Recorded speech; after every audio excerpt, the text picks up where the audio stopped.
মহাবাহু ব্ৰহ্মপুত্ৰৰ তীব্ৰ খহনীয়া গৰৈমাৰীৰ বৰাঘাট আচলপাৰা অঞ্চলত খহনীয়া এতিয়া ভয়ংকৰ ৰূপ ধাৰণ কৰা দেখিবলৈ পোৱা গৈছে। এফালৰ পৰা ব্ৰহ্মপুত্ৰই খহাই নিছে ভেটি মাটি আৰু পথাৰ আৰু দুৰ্গতসকলৰ খবৰ ল'বলৈ এতিয়া আহৰিয়ে নাই স্থানীয় বিধায়কৰ।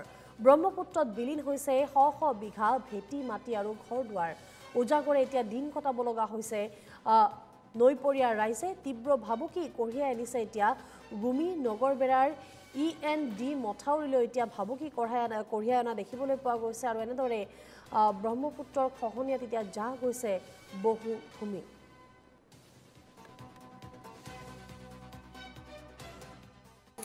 মানে আজি 2 বছৰ ধৰি শুনি আছোঁ যে ব্ৰহ্মপুত্ৰ নদীৰ এইটো খহাই আছে। আমাৰ হাজাৰ হাজাৰ মাটি মানে খহাইছে।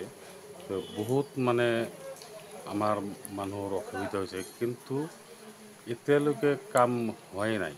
এই শুনি আছোঁ যিভাৱে কাম হ'ব, আজি 2 বছৰ ধৰি শুনি আছোঁ, কিন্তু কাম নহয়। আৰু আমাৰ END মথাউৰি মানে নদীৰ মানে ওচৰতেই পাবই আৰু এনেকুৱা খহালে পাব আৰু দেৰি নাই, বেছি দেৰি নাই।